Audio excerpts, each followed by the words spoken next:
आप देख रहे हैं सत्य हिंदी और मैं हूं आपके साथ कृति सिंह भदौरिया। आइए रुक करते हैं इस वक्त की बड़ी खबरों की ओर। अमेरिका के राष्ट्रपति डोनाल्ड ट्रंप ने लगातार तीसरे दिन भारत के वोटर टर्नआउट का मुद्दा उठाया, जिसकी वजह से सियासत तेज हो गई है।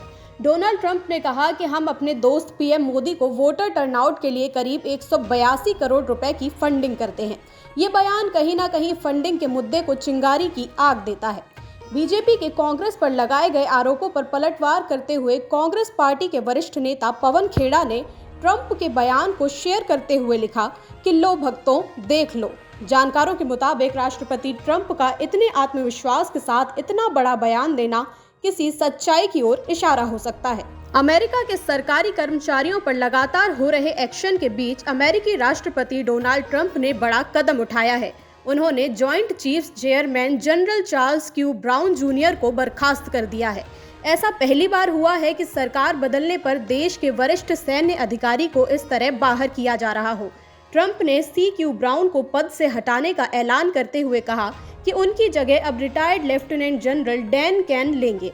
इसके साथ ही उन्होंने संकेत दिया कि आने वाले समय में सेना में भी बदलाव हो सकते हैं। भारतीय मूल के काश पटेल ने शुक्रवार को अमेरिका के व्हाइट हाउस में FBI के निदेशक के रूप में शपथ ली।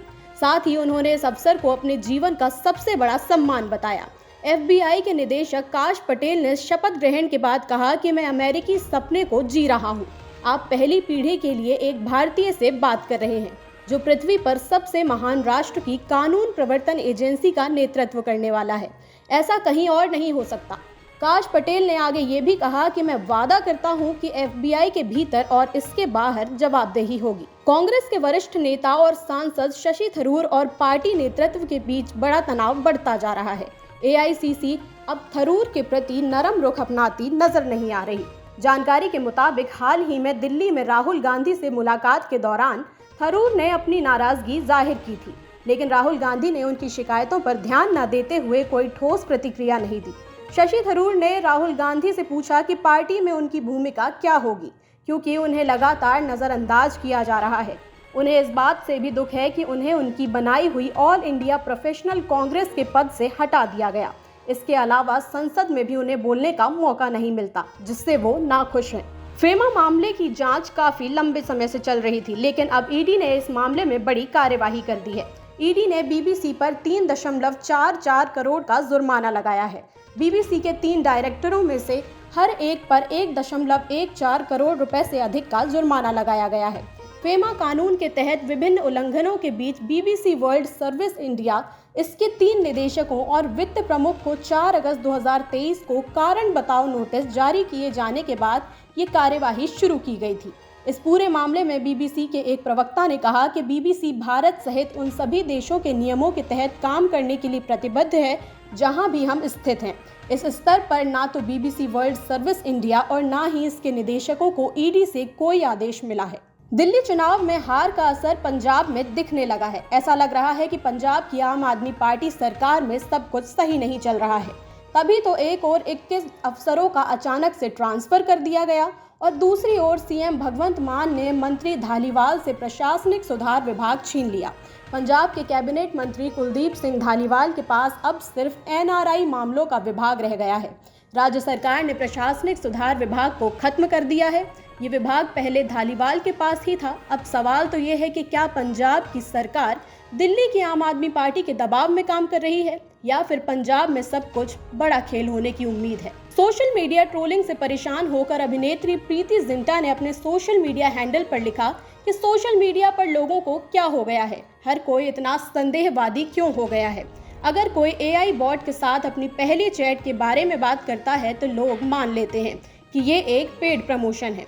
अगर आप अपने PM की सराहना करते हैं तो आप भक्त हैं, और अगर आप एक गर्वित हिंदू या भारतीय हैं तो आप अंधभक्त हैं। अभिनेत्री ने आगे ये भी लिखा कि आइए इसे वास्तविक रखें और लोगों को वैसे ही स्वीकार करें जैसे वे हैं, ना कि जैसा हम सोचते हैं कि उन्हें होना चाहिए। उनके इस बयान की सोशल मीडिया पर काफी चर्चा हो रही है। महाराष्ट्र के मुख्यमंत्री देवेंद्र फडणवीस के साथ बढ़ते मतभेदों की चर्चा के बीच महाराष्ट्र के उप मुख्यमंत्री एकनाथ शिंदे ने शुक्रवार को कहा कि किसी को भी उन्हें हल्के में नहीं लेना चाहिए। इसी सिलसिले में उन्होंने महाविकास अघाड़ी सरकार को गिराने का दूसरी तरह से जिक्र भी कर दिया। शिवसेना प्रमुख एकनाथ शिंदे ने कहा कि वो शिवसेना के संस्थापक बाल ठाकरे और दिवंगत नेता आनंद दिघे के कार्यकर्ता रहे हैं। उन्होंने कहा कि 2022 में मैंने उन लोगों की गाड़ी पलट दी जिन्होंने मुझे हल्के में लिया था और हमने एक नई सरकार बनाई जो लोगों के दिलों में बस गई।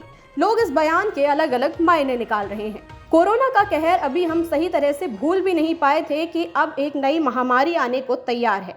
चीन में एक नए वायरस HKU5CoV2 की खोज हुई है जो कोविड-19 जितना ही खतरनाक हो सकता है। ये वायरस भी चमगादड़ों में पाया गया है और इंसानों को संक्रमित कर सकता है। इस खबर के बाद दुनिया भर में वैज्ञानिक अलर्ट मोड पर आ गए हैं। कुछ लोग इसका नाम चमगादड़ कोरोना वायरस यानी कि बैट कोरोना वायरस बता रहे हैं। ये खोज वायरोलॉजिस्ट शी झेंगली ने किया है। वैज्ञानिकों के अनुसार ये वायरस इंसानों की कोशिकाओं से जुड़कर नुकसान पहुंचा सकता है, लेकिन इसका संक्रमण फैलने की गति कितनी है ये जांच चल रही है। टीम इंडिया के दिग्गज ऑलराउंडर रहे युवराज सिंह ने बड़ा बयान दिया है। युवराज सिंह ने टीम इंडिया के एक खिलाड़ी को लेकर ऐसी भविष्यवाणी कर दी कि और कहा कि वो खिलाड़ी हैं कप्तान रोहित। युवराज सिंह ने कहा कि खिलाड़ी अकेले ही पाकिस्तान के खिलाफ भारत को मैच जिता देगा। दिलचस्प बात यह है कि युवराज सिंह ने जिस खिलाड़ी को लेकर भविष्यवाणी की है उसके रिकॉर्ड पाकिस्तान के खिलाफ बेहद शानदार हैं। उन्होंने ये भी कहा कि अगर रोहित शर्मा फॉर्म में है तो वो वनडे में 60 गेंदों में सेंचुरी लगा ही देंगे। यही उनकी क्वालिटी है। अब एक बार वो चल पड़ते हैं तो बात सिर्फ चौकों की होती है, इतनी आसानी से छक्के भी मार लेते हैं। फिलहाल के लिए इतना ही। देश दुनिया की तमाम खबरों के लिए आप देखते रहिए सत्य Hindi.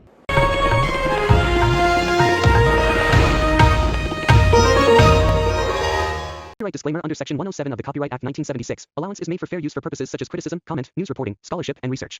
Fair use is a use permitted by copyright statute that might otherwise be infringing.